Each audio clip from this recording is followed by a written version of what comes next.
آیت سورت آل عمران کی آیت نمبر 164۔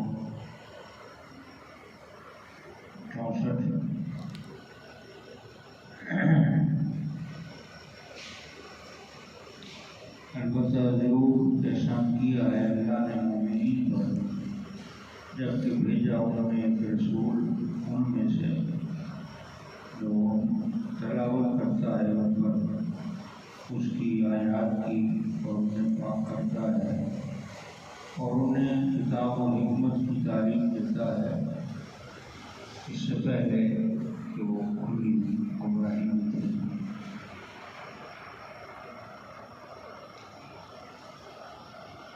من کا معنی بیان ہو چکا ہے۔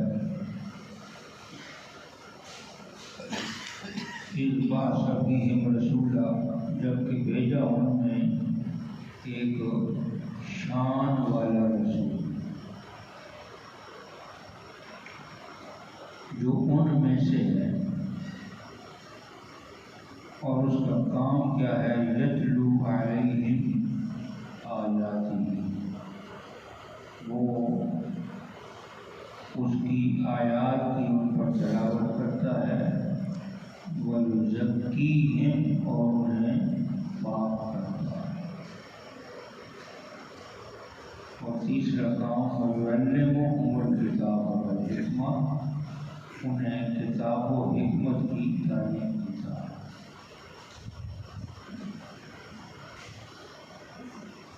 احسان کے ساتھ اس شان والے رسول کے مقام کا بھی ذکر فرمایا کہ احسان ہے تو کیوں ہے؟ اسی لیے کہ وہ ہے اس شان کا مالک کہ یتلو علیہم آیات، وہ اللہ تعالیٰ محبوب اللہ کی آیات کی تلاوت کرتا ہے اور پھر وَيُزَكِّيهِمْ، انہیں پاک کرتا ہے۔ یہ پاک کرنا یہ کس کا کام ہے؟ اللہ کے رسول کا کام۔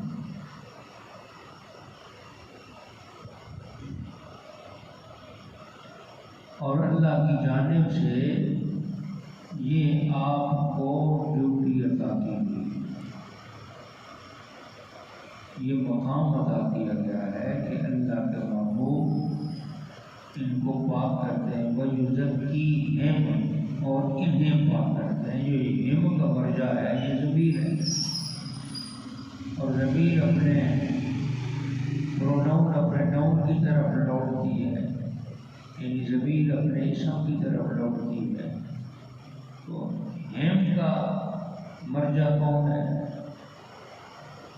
ہم کا مرجع اگر ان کو صحابہ تک محدود کریں کہ یہ صرف صحابہ کو پاک کرتے ہیں، تو پھر سارے قرآن کے احکامات صحابہ تک بند ہو جائیں گے، آگے نہیں چلیں گے۔ تو پھر ضروری یہ ٹھہرا کہ یہ وَيُزَكِّيهِمْ کا جو مرجع ہے یہ پوری امت مصطفیٰ ہے، تو ساری امت کو پاک کرنے کی جو ڈیوٹی ہے وہ اللہ کے نبی کی ہے۔ حضور پاک کرتے ہیں، پلیتیاں دور کرتے ہیں، اور یہ قیامت تک ہے، ساری امت کے ہر فرد کے لیے ہے۔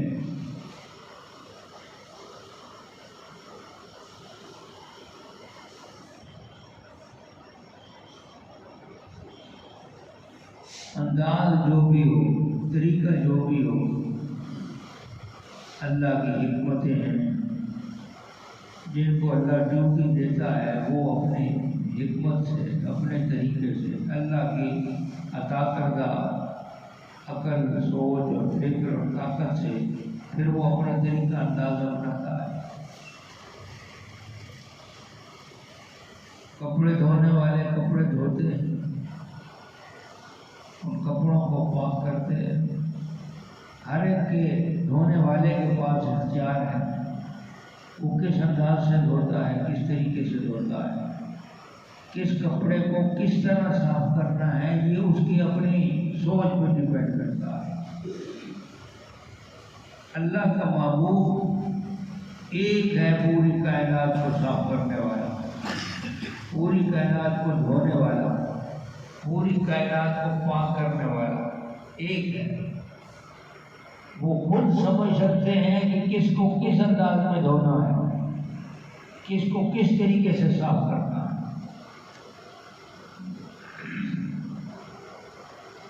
تو وہ ذرائع استعمال کرتے ہیں، وہ یزکی ہیں۔ اللہ کا محبوب بھی پاک کرتا ہے، اور اس پاک کرنے کے لیے قربت ضروری ہے، قریب ہونا ضروری ہے۔ دور اگر سمجھا جائے یا دور کا اعتقاد رکھا جائے تو پھر بھی پاکی ممکن نہیں۔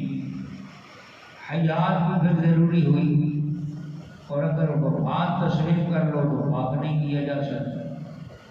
اور اگر خدا نہ خواستہ کسی کے ذہن گمان میں یہ خیال شیطان پیدا کر دے کہ اللہ کا نبی تو فوت ہو گئے، بات ہی ختم ہو گئی۔ تو اگر فوت ہونے کا حکم لگا کر اس دنیا سے منقطع کر دیا جائے تو پھر اس کو پاک کون کرے گا؟ پاک کرنے کی ڈیوٹی تو اللہ کے رسول کے پاس کوئی ذمہ ہے، یہ تو اللہ نے سونپ دی ہے۔ تو پھر آگے نظام کون چلائے گا؟ اس کا پھر یہ مطلب ہوگا کہ اگر آپ کا جہاں سے وصال ہو رہا ہے وہاں سے لوگ پاک ہیں ہی نہیں، سارے مریض ہیں، پاکی ختم ہو گئی، پاک کرنے والے ہی چلے گئے، پھر پاکی کہاں رہی؟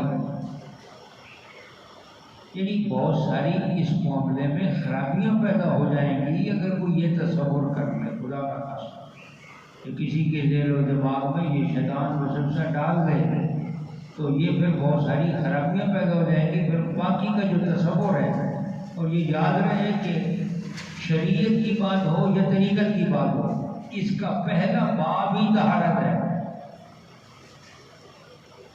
پہلا باب طہارت ہے، پاکی ہے۔ اسلام کی بات لے آئیں یا طریقت میں آپ چلے جائیں، سب سے پہلے بات طہارت کی۔ اب شریعت کی طہارت یہ ہے کہ پہلے جناب استنجا کرو، پھر وضو کرو، یہ طہارت ہے، پھر غسل کرو، یہ طہارت ہے۔ اسلام کا پہلا سبب یہ ہے، اگر یہ غلاظت رہ گئی تو پھر کچھ بھی نہیں ہے، پھر نہ نماز ہے نہ پاکی ہے نہ کچھ اور ہے۔ اگر استنجے ہی نہیں، استنجے سے ہی کام ختم ہو گیا، باقی تو پھر رہی نہیں۔ طریقت میں بھی یہی ہے، اگر طریقت میں آؤ تو سب سے پہلا باب طہارت کا ہے کہ پہلے اپنے دل و دماغ کو گند سے صاف کرو، خیالات بد سے اپنے آپ کو باہر نکالو، اندر جو زنگ نکل بڑا جڑا ہوا ہے اس کو پہلے اتارو، اس کو صاف کرو۔ یہ طریقت کا باب ہے، یہ بھی پہلا سبب طہارت کا ہے۔ تو یہ اللہ کا نبی پاک کرتا ہے، چاہے وہ شریعت کے باب میں ہو یا طریقت کے باب میں ہو۔ تو یہ پاک کرنا کس کا کام ہے؟ اللہ کے نبی کا کام۔ اگر تصور یہ کر لیا جائے کہ آپ قریب نہیں ہیں تو بھی نہیں، پھر بھی نہیں ہو سکتا، پھر دور والا کسی کو کیا پاک کر سکتا ہے؟ اس کا مطلب ہے کہ قرب بھی لازم ہے۔ اگر خدا نہ خواستہ کسی کے دماغ میں شیطان وسوسہ ڈال دے کہ وہ قریب تو ہے ہی نہیں، چلو یہ تو مان گئے وہ باہر آ جائے، ان کا تصور ہے، ان کا تسلط ہے، ان کا تصرف ہے، یہ تو مان گئے، لیکن قرب نہیں مانتے، وہ کہاں ہم کہاں۔ تو پھر اگر قرب نہیں تو پھر بھی طہارت نہیں۔ پانی کو دور رکھ لو، کپڑے کو دور رکھ لو تو کیا وہ کیسے صاف ہو؟ جب تک اس کی بالکل آمیزش نہ ہو، مکسنگ نہ ہو، اختلاط نہ ہو، خلط ملط رل مل نہ جائیں اس کی پاکی کیسے ہو سکتی؟ تو یہ قرآن ہے، اس کو سمجھنا ہے، اللہ کا کلام ہے، وہ یزکیہم، اور وہ انہیں پاک کرتا ہے۔ تو اللہ کا نبی یہ پاک کرتا ہے، قیامت تک آنے والوں کو پاک کرنے کی ڈیوٹی اللہ کے رسول کی ہے، اور وہ قیامت تک آن کی ڈیوٹی ہے، کیونکہ رسول ہیں۔ اگر رسول ہیں تو پھر آن کی ڈیوٹی ہے۔ کلمہ پڑھنے والے اگر یہ کہتے ہیں کہ اللہ کا رسول ہے تو ہم اس کا کلمہ پڑھ رہے ہیں، تو اس رسول کا کلمہ پڑھا جا رہا ہے جو رسول ہے۔ اگر ہے تو پھر یہ بھی اس کی ڈیوٹی ہے کہ وہ پاک کرتا ہے۔ وَيُعَلِّمُهُمُ الْكِتَابَ وَالْحِكْمَةَ، اور کتاب و حکمت کی تعلیم۔ وَإِنْ كَانُوا مِنْ قَبْلُ لَفِي ضَلَالٍ مُبِينٍ، اس سے پہلے وہ کھلی گمراہی میں، لوگ کھلی گمراہی میں، عقیدہ ہی نہیں تھا، تصور ہی نہیں تھا، یہ خیال ہی نہیں تھا کہ ایسا بھی کوئی ہو سکتا ہے۔ ایک انسانی لبادے میں اتنا بڑا کام کر سکتا ہے، اتنی بڑی بات کر سکتا ہے، تو یہ تو اللہ کے محبوب نے یہ ساری باتیں۔ اب دیکھو نا، ایک ہے یہ زمانے کا قرب، یہ تو کوئی بات ہی نہیں، یہ تو ویسے بھی فاصلے دور حاضر میں مٹتے جا رہے ہیں، اور ہم بالکل قریب ہو گئے، اور یہ ویڈیو کیمرے نے ہم کو بالکل، ہمیں ایک دوسرے کے بالکل قریب کر دیا ہے۔ ویڈیو کالنگ کے ذریعے ہم ایک دوسرے کے بالکل قریب ہو گئے ہیں، فاصلے مٹ گئے ہیں، امریکہ تک کے فاصلے ختم ہو گئے۔ لیکن زمانہ پھر بھی ایسا نہیں ہے کہ کسی زمانے نے اس زمانے کو قریب کیا ہو، لیکن اللہ کا محبوب اتنا قرب والا ہے کہ سارے زمانے سمٹ کر حضور کے قریب ہیں۔ جیسے کل میں نے مثال دی ہے کہ حضرت بلال کی قدموں کی آہٹ اللہ کا نبی سن رہا ہے، حالانکہ وہ قیامت کی بات ہے، جو قیامت کے بعد میں ہونے والے قدموں کی آہٹ آئے گی، اس کو اللہ کا نبی پہلے ہی سن رہا ہے، دنیا میں سن رہا ہے۔ تو کتنا زمانہ سمٹ کر حضور کے قدموں میں آیا ہے۔ تو حضور کے سامنے تو زمانے ہی نہیں ہے، ایک زمانہ کا دور ہونا یہ تو کوئی حیثیت ہی نہیں رکھتا، اصل دوری تو زمانوں کی ہے۔ اب قیامت کا زمانہ دور ہے، یہ زمانے کو قریب کر دینا یہ بڑی بات ہے، لیکن اللہ کے نبی نے اس زمانے کو بھی قریب کیا ہے، تو ثابت کر دیا ہے کہ میں قریب ہوں۔ یہ زمانے کی تو حیثیت، ایک زمانے کا قرب ہونا تو کوئی حیثیت نہیں رکھتا۔ جب زمانے اختلاف میں مختلف ہوں تو مختلف زمانے بھی ایک نقطے پہ جمع ہو جائیں تو یہ سب سے بڑی بات ہے۔ اللہ کے محبوب کے لیے زمانے میں کوئی ایسی بات نہیں، جو پیچھے گزر گیا زمانہ وہ بھی سمٹ کر حضور کے قدموں میں، جو قیامت میں اور بعد از قیامت کا زمانہ وہ بھی حضور کے قدموں میں آ گیا ہے۔ یہ زمانہ تو کوئی ایسی بات ہی نہیں ہے۔ جنت کہاں ہے؟ آسمانوں کے اوپر ہے۔ اللہ کا نبی یہ سورج گرہن کی نماز پڑھا رہے تھے دن کے وقت، ہاتھ اوپر کیا، پھر نیچے کیا، پھر اوپر کیا، پھر نیچے کیا۔ نماز کے بعد صحابہ نے پوچھا، یا پھر آپ نے نماز ہاتھ اوپر کیا ہے نماز کے اندر، کیا یہ سورج گرہن کی نماز میں ہم نے بھی ایسا کرنا ہے؟ اللہ کے نبی نے فرمایا نہیں، یہ تو میں نے کیا ہے کہ مجھے جنت نظر آئی اور اس میں انگوروں کا خوشہ نظر آیا تو میں نے اس کو پکڑ لیا، میں نے کہا توڑ کر میں لے آؤں اور تمہیں کھلاؤں، لیکن پھر میں نے اس خیال سے چھوڑ دیا ہے کہ یہ اللہ کا راز ہے، اللہ کے رازوں کو راز رہنے دیا جائے۔ تو جو زمین میں کھڑے ہو کر آسمان کی بلندیوں میں جنت ہے اس کا خوشہ انگوروں کا وہ پکڑ سکتا ہے زمین میں کھڑے ہو کر، تو پھر ثابت ہو گیا ہے کہ یہ زمانے اس زمانے کی تو حیثیت ہی کوئی نہیں، اس کائنات کے قرب کی تو کوئی حیثیت ہی نہیں ہے۔ اس میں تو کوئی اگر کوئی یہ کہے کہ یہ کیسے قریب ہو سکتے ہیں تو یہ پھر اس کی خام خیالی ہے یا اس کے ایمان کی کمزوری ہے۔ وہ اپنے ایمان پہ نظر ثانی کرے کہ ایمان اس کا کمزور ہے، وگرنہ یہ باتیں تو اضرب شمس ہیں، سورج سے زیادہ چمکنے والی باتیں موجود ہیں کائنات کے اندر کہ اللہ کے محبوب صلی اللہ علیہ وسلم کے لیے یہ تو کوئی ایسی بات نہیں۔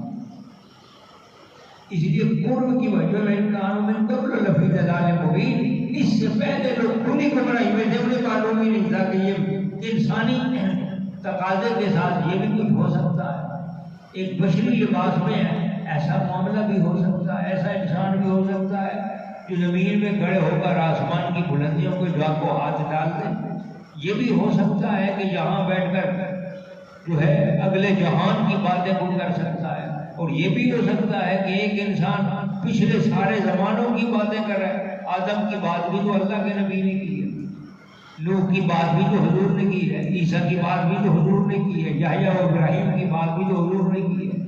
پہلے نبیوں کے ذکر بھی حضور کر رہے ہیں، ان کی امتوں کے تذکرے بھی حضور کر رہے ہیں، اور قیامت کے تذکرے بھی حضور کر رہے ہیں کہ یہ ہوگا یہ ہوگا یہ ہوگا یہ ہوگا، ایسی قیامت آئے گی۔ اس کا مطلب یہ ہے کہ زمانے سمٹ کر حضور کے قدموں میں آ گئے۔ میں قبل مبین، اس سے پہلے اس معاملے میں کھلی گمراہی میں تھے، جب اللہ کا نبی آیا تو گمراہی ختم ہو گئی، یہ عقیدہ باطل ختم ہو گیا، یہ باطل عقیدہ تھا جو ختم ہو گیا کہ ایک انسان اس کو لامکان تک تصرف حاصل ہو، ایک انسان اس کو پچھلے آدم کے زمانے تک کی نظر اس کو جائے، ایک انسان ہو اور اس کو قیامت تک کی نظر جائے، یہ نہیں ہو سکتا۔ یہ قرآن نے پھر ثابت کر دیا کہ اللہ کا نبی ایسا ہے اور یہ معاملہ کر سکتا ہے۔ اس سے پہلے کا جو عقیدہ تھا وہ کھلی گمراہی کا عقیدہ تھا، اور اگر آج بھی کوئی ایسا عقیدہ رکھتا ہے کہ اللہ کا نبی پچھلی بات نہیں جان سکتا یا اگلی بات نہیں دیکھ سکتا، وہ کھلی گمراہی میں ہے۔ وہی ایک گمراہی ہے جو پہلے کفار مکہ اور کفار مدینہ کی گمراہی، وہی گمراہی ہے۔ اس گمراہی اور اس گمراہی میں پھر کوئی فرق نہیں ہوگا، کوئی گمراہی ہے کفار مکہ والی۔ اگر کوئی مسلمان ہے تو پھر اس کا یہ کھلی گمراہی سے وہ نکل گیا ہے، اس کا ایمان اس بات کا تقاضا کرے گا، اس کا ایمان اس بات کی شہادت اور گواہی دے گا کہ اللہ کا نبی ہے، بشر ہے، انسان، مگر پچھلے زمانے پر بھی اس کی مکمل نظر بھی ہے، دسترس بھی ہے، زمانے آنے والے مستقبل پر بھی نظر بھی ہے، اور پورا تصرف اور کنٹرول بھی حاصل ہے۔